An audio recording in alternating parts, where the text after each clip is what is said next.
Assalamualaikum warahmatullahi wabarakatuh. Perkenalkan, nama saya Putri Pancamiharja dari kelas MN20F. Di sini saya akan membawakan materi akuntansi manajemen, yaitu tentang pelaporan segmen.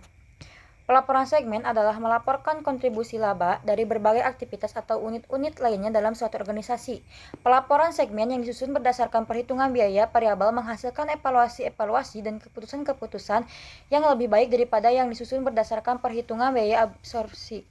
Pengukuran kinerja pusat investasi dengan menggunakan laporan rugi variabel dan absorpsi, yaitu dalam dua metode perhitungan, yaitu perhitungan biaya variabel produk, perhitungan biaya penuh.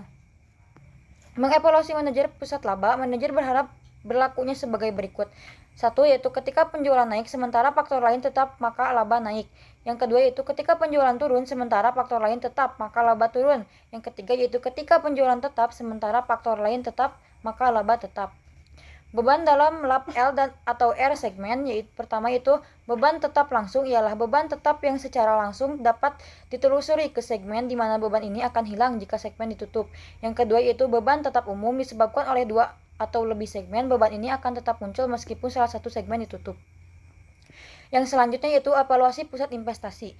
Pusat investasi ialah pusat pertanggungjawaban yang hasil kerjanya diukur berdasarkan laba dan jumlah investasinya. Ukuran yang digunakan untuk mengukur hasil kerja sebuah pusat laba adalah laba, karena pusat laba mempunyai wewenang terhadap masukan dan pengeluaran, termasuk ke dalam masukan adalah investasi. Tujuan pusat investasi yang pertama yaitu untuk memberikan informasi yang berguna dalam membuat keputusan penting mengenai aset yang digunakan, untuk memacu para manajer untuk membuat keputusan yang menyalurkan kepentingan perusahaan. Dan yang kedua yaitu untuk mengukur kinerja unit usaha sebagai suatu entitas usaha. Dan yang selanjutnya yaitu penetapan harga transfer. Harga transfer ialah harga yang dibebankan atas sebuah komponen oleh divisi penjualan ke divisi pembeli dari perusahaan yang sama. Kegunaan harga transfer untuk memfokuskan perhatian para manajer atas kinerja subunitnya sendiri, kemudian merencanakan dan mengkoordinasikan tindakan-tindakan dari subunit yang ada untuk memaksimalkan laba perusahaan secara keseluruhan.